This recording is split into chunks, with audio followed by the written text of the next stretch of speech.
So I'm sitting here thinking about my energy and talking to my higher self after being immersed in some very resonant energies this morning with the angelic realms, the mantis beings, and a lot of new structuring is coming through. A lot of new perspective is coming through. And something that came through my stream of consciousness was that,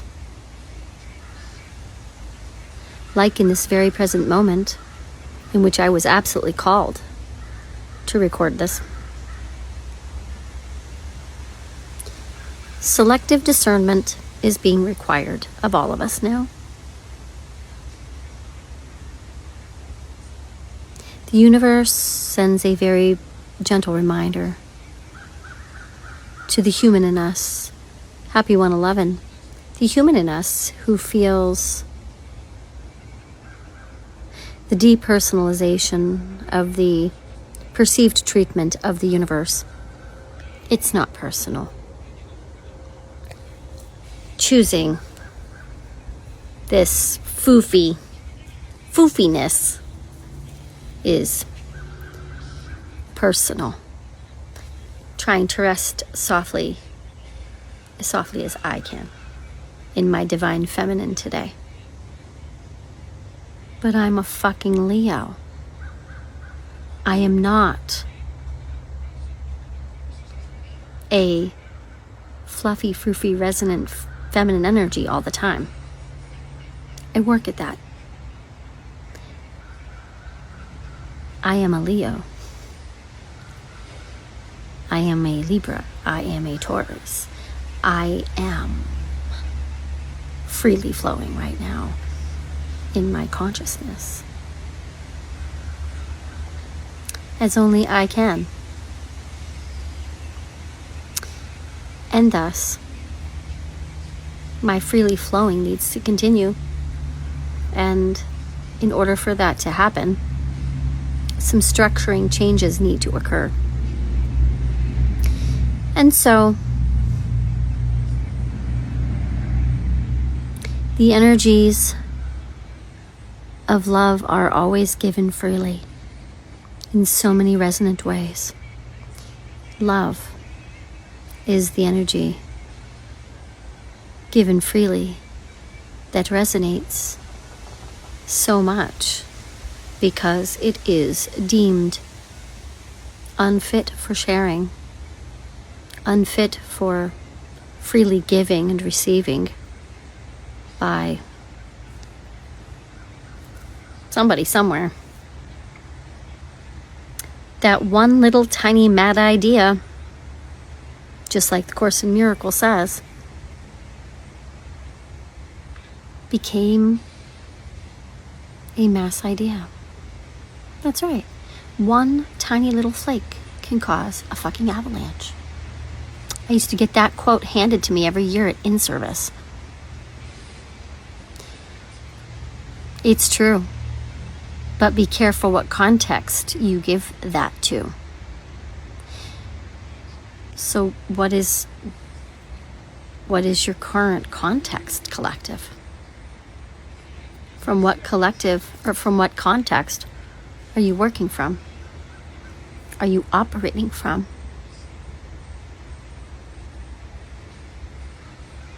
That context is your story.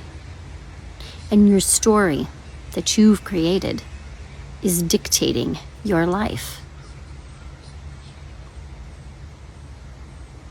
No, not that person who honked at you.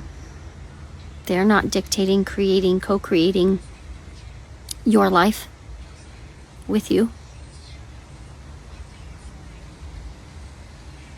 They're in your field because something within you is resonant with their field. And it's just a fancy way of saying there was something in that you may have had to learn. I speak from experience, of course, because I'm talking about somebody honking at me. because somebody honked at you too, because we are the collective, right? So what's your story? What's your context? And the real question is, after you figure that out, how do you feel about it? What parts are resonant? What parts make you feel wonderful, great, fantastic, blissful? And what parts are shitty, make you feel shitty, really highly disresonant energy? That's that selective discernment. And we are all being asked to connect, flow down the stream with ourselves so that we can understand from a direct operational level and none other where we need to be at all times energetically. Not personally.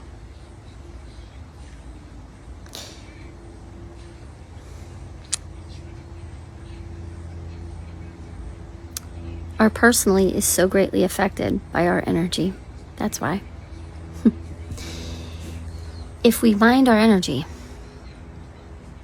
our person won't mind the outer physical experience in the same way. It doesn't mean that someone's just going to go, oh yeah, I got in a really bad car accident, I'm just going to pretend that never happened. No, it would be very, very highly disresonant of me to say that. It means don't have the expectation of having those experiences, but if they happen, still don't have an expectation of those experiences. Lean into what those experiences are asking you to see. It could be about you. It could be about you. Or it could be about you. It's always going to be about you. Because if you don't acknowledge you, and if you don't love you, and if you don't understand that you are worthy of thinking about the context and the story of your life, that you're worthy of thinking of it and existing in it and experiencing it on the most beautiful, fullest, most divine expression that you can, okay? That's what you're here for. That's what you're here for. So when you think about the context of your story and you feel into that,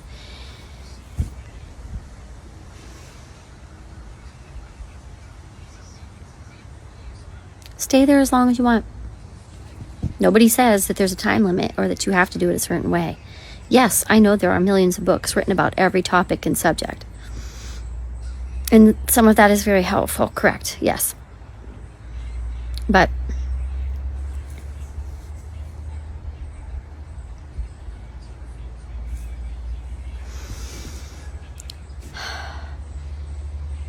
everything I need, I already have. Everything I need, I already have. Now, switch that. Everything I want, I already have. Everything I am, I already have. I am that I am that I am. I am.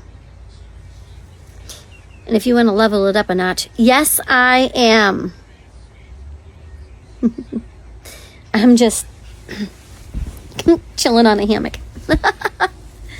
I'm literally just chilling on a hammock. So, what story are you telling yourself? I'm going to tell mine, yes, I am. Yes, I am. I could also say, I am asserting the mastery of my most creative expression. Yes, I am. Or I am asserting the mastery of that which I am. Yes, I am. Or you can switch it up. I'm asserting the mastery of my divine feminine. Yes, I am. It's a lovely fill in the blank. You want to play spiritual Mad Libs? Fill in the blanks. I am asserting the mastery of my this, my that, or just let it rip. And have fun with it. Above all else, I've been hearing this constantly lately too. And if you watch people like me, because I watch people like me, right? Hello. There's a lot of themes.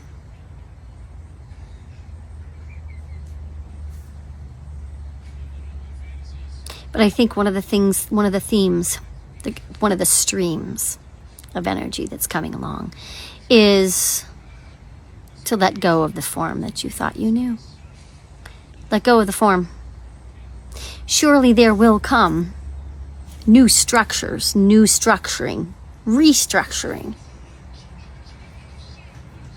reforming, renewing. And I know, Saturn's in retrograde. Happy 11/11, right when I said that. And I know. Okay? But that's what a retrograde is for also, just in generally speaking. I've always used any retrograde for deep reflection, review,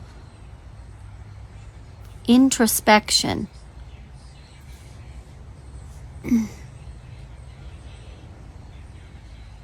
Yeah, I'm at my sister's house, cleaning out my RV.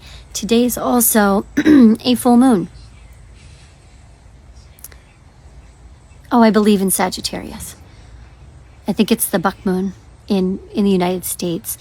They give the moons these very quaint and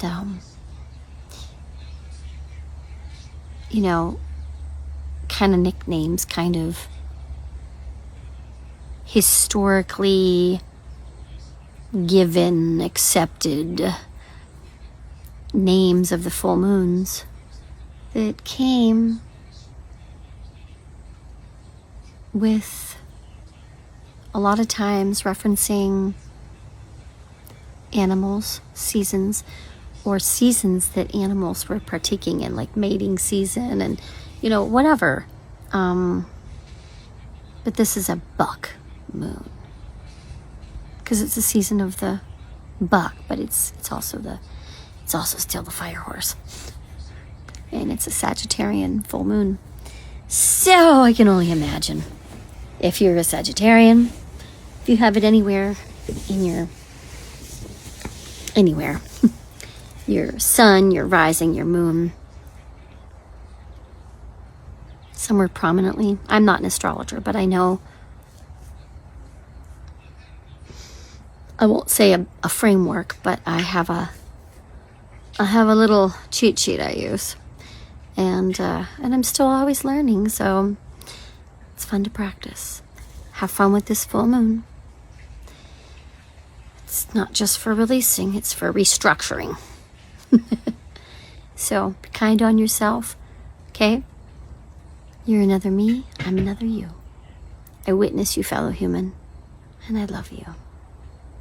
From my little Lyran heart to yours, many blessings. Mwah.